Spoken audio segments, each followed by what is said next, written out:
Would you believe if you heard the Eiffel Tower is for sale? Who will believe such a thing?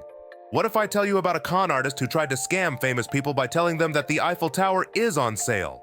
If you are as curious as me, let us dive in and find out who was that talented con artist. What did Count Victor Lustig do to the Eiffel Tower? He sold it to someone. Oh, Alan, you're on fire tonight. I'm on fire. I'm a salamander. You're on fire. Victor Lustig is one of the most infamous con artists that the world has ever seen. He is believed to be born in Czechia. In 1925, he decided to sell the Eiffel Tower. He made every evidence to scam the people that it was actually for sale. The world still needs to find out if Victor Lustig is his real name, because there are no official documents that say about his name. Since he is a con artist, he has many identities and stories. He was part of many scams and had different identities in each, but he is famous as Victor Lustig. His most infamous scam was the selling of the Eiffel Tower. Can you believe that he sold it not once, but twice? Nobody has done such a scam like Victor has done.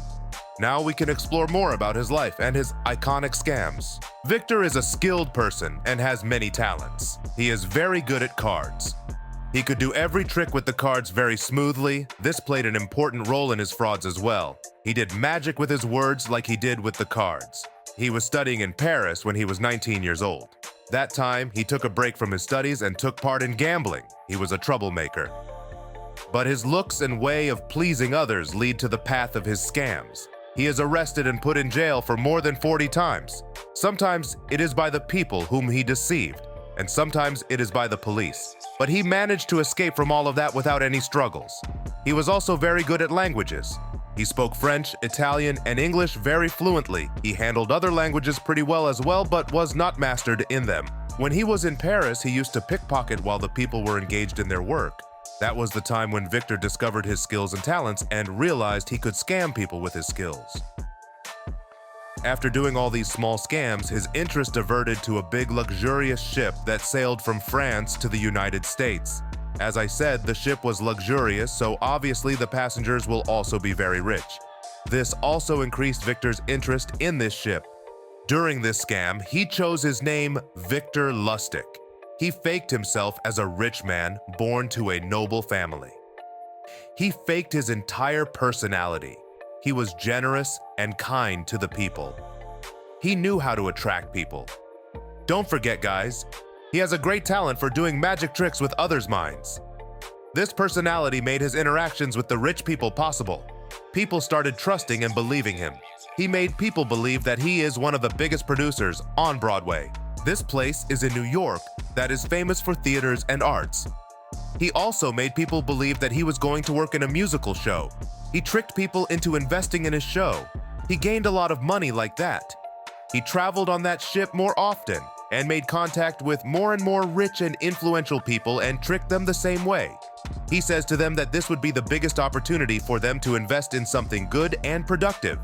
After that, he receives the money that they give, and he disappears after that like every con artist would do. Then came the worst time for Victor. It was the time of World War I. As we all know, traveling by ship was very dangerous during that wartime. Because of that, the cruises decreased, and this affected the fraud of Victor. All the luxurious ships were stopped at that time because of the war.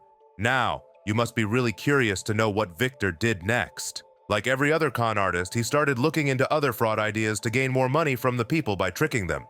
At that particular time, he was in the United States. He didn't go back to France for his next operation. He stayed in the United States. Have you ever heard of Dan Collins? If not, I'll tell you now, guys. When Victor was planning his next operation, he found a perfect partner for his scam. His name was Dan Collins. Even though his name was Dan, he was known as Dapper. Both of them worked together planning their next scam.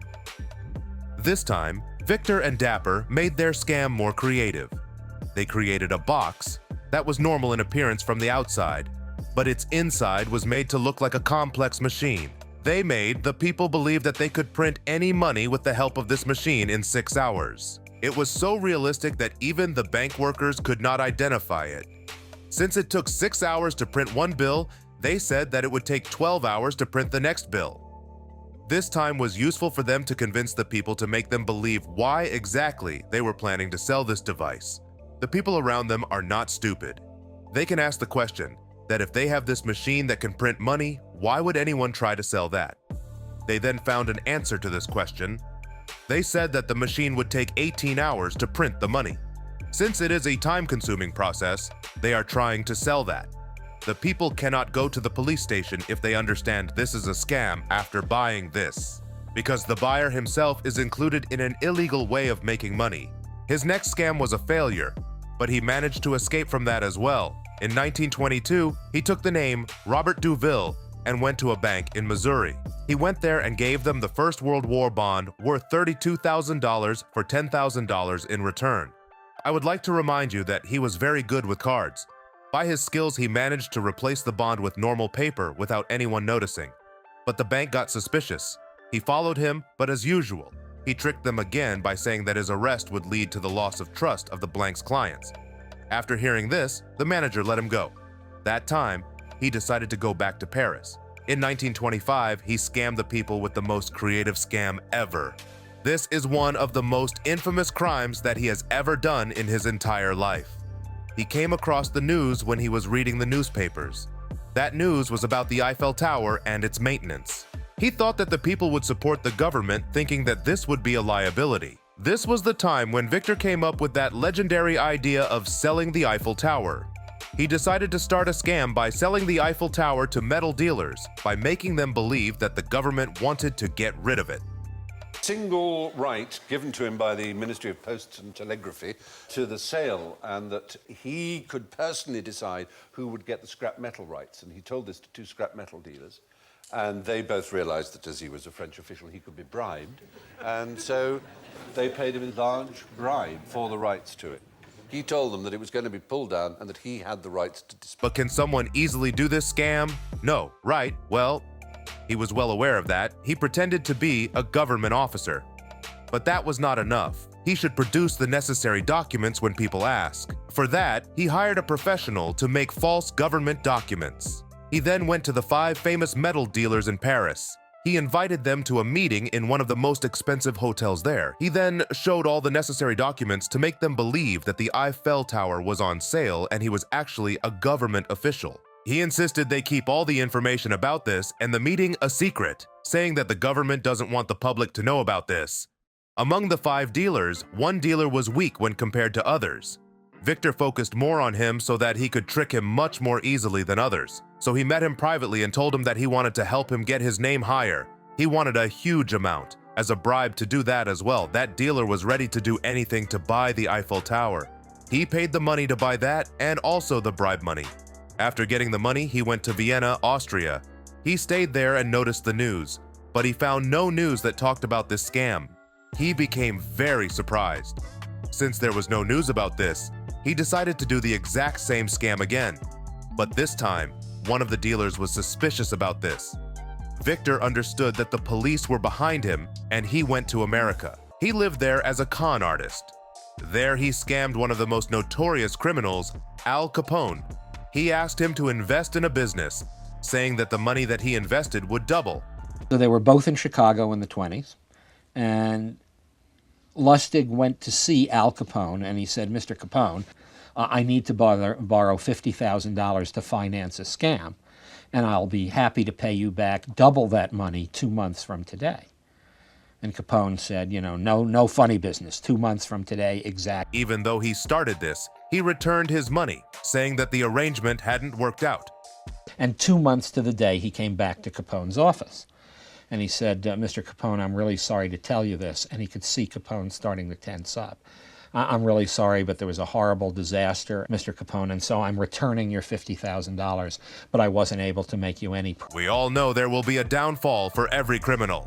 Similarly, Lustig also had a downfall. He was never afraid of the law.